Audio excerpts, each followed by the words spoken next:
cheeky little bonus vid.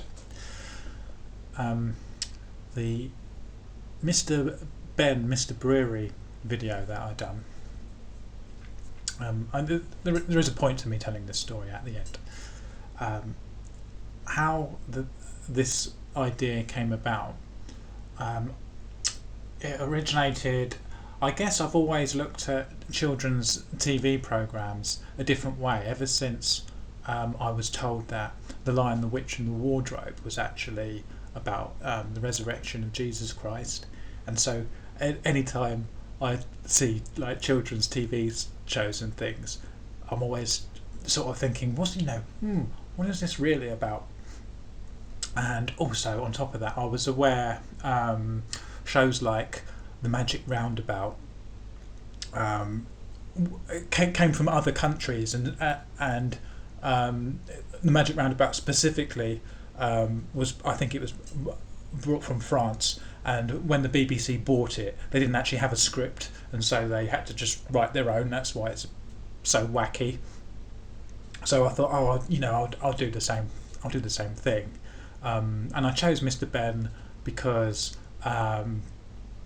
there's no movement of the mouths, so you can pretty much put any text in you want, and also there's not so much going on. It looked easy enough to do. There's human characters and not all crazy animals and things. Now, in order to actually find one that fit with the story, I had to watch all of the episodes. I think there's 12 episodes or something, and I watched them all on mute a couple of times. I've watched them on fast forward and things, and I sort of, as I was watching them, I had ideas here and there about what this could represent, what that could represent, and I picked like 3 that I was trying to concentrate on. There was one about the chefs that I really liked, but I couldn't quite make it work. And I cached these stories in my mind. I was trying to, slept on it a few times. Was trying to fit this with it, with that with it, and eventually I settled on this one in the zoo, and I got so far with the metaphors, but there were a couple of hurdles that I couldn't figure out, and then I was thinking, maybe I'll just cut that bit out there, or cut this bit out there, and I thought, well, there's no point me doing it at all if I don't stick to the original. So I slept on it again, and eventually I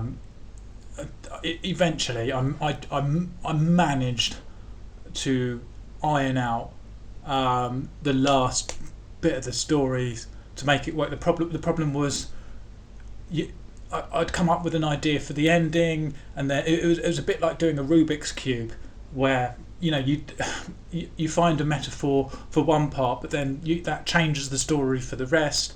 But eventually, there was one point I was going to do it about Miss Dewey Evans. It sort of would have been easier, but because it was Mr Benn, I wanted it to be Brearey. But yeah, it was. I have to, like I say, it was pretty difficult, but I managed. I sort of cracked it in the end. I managed to iron everything out, and it sort of worked. Now the point to this story is, I was able to figure. I was able to figure putting that story with what I wanted. However, no matter how much information I cached over the Lucy Letby case, I'm unable, no matter how much I twist it, and twist it here, twist it there, I'm unable to reconcile it with what the prosecution are claiming. Leave it at that.